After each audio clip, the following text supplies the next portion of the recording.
首先教大家如何更换这个反射镜片。第一步，把这个压线板拆掉。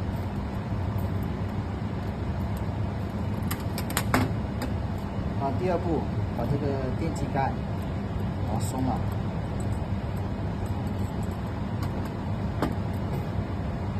把这个线挪动一下。第三步，把这个4个螺丝松掉。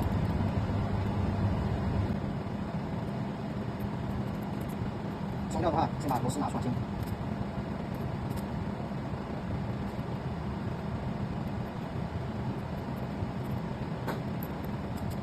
然后我们可以整个电机模块把它取出来。取得到我发现这个镜片烧坏了，这样我们把它拆掉。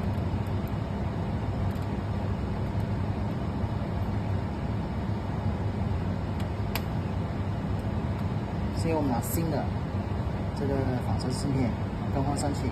首先看一下后面有脏污，没脏污就可以。第一个有污点，那我们就用酒精，然后擦拭一下。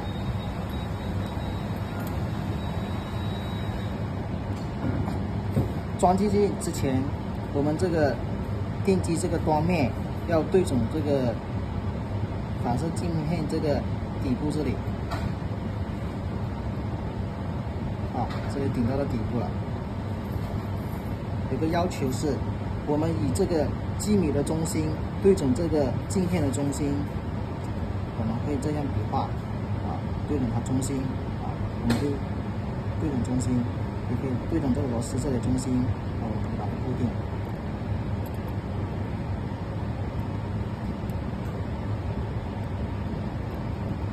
固定之前的话，因为我们要保证这个摆动这个星轴在这个中间，我们拿到这里是吧？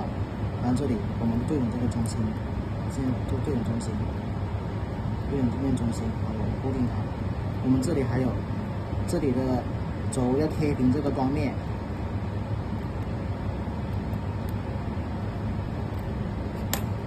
现在我们复原。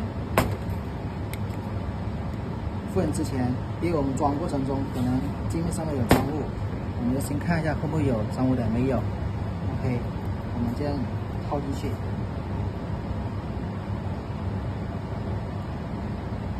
套进去，我们2个手，这个拇指顶在这里，我们把它螺丝固定。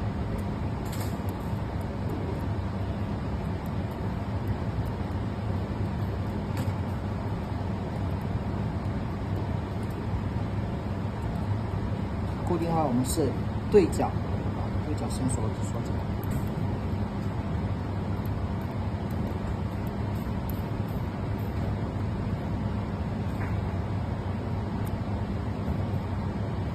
同样的方法，要把这个反完的这边这个线压这里，把这个压线盖装到这里来，固定它。我们看下段视频如何调这个光的中心，跟这个光这个孔嘴的中心点就完成了。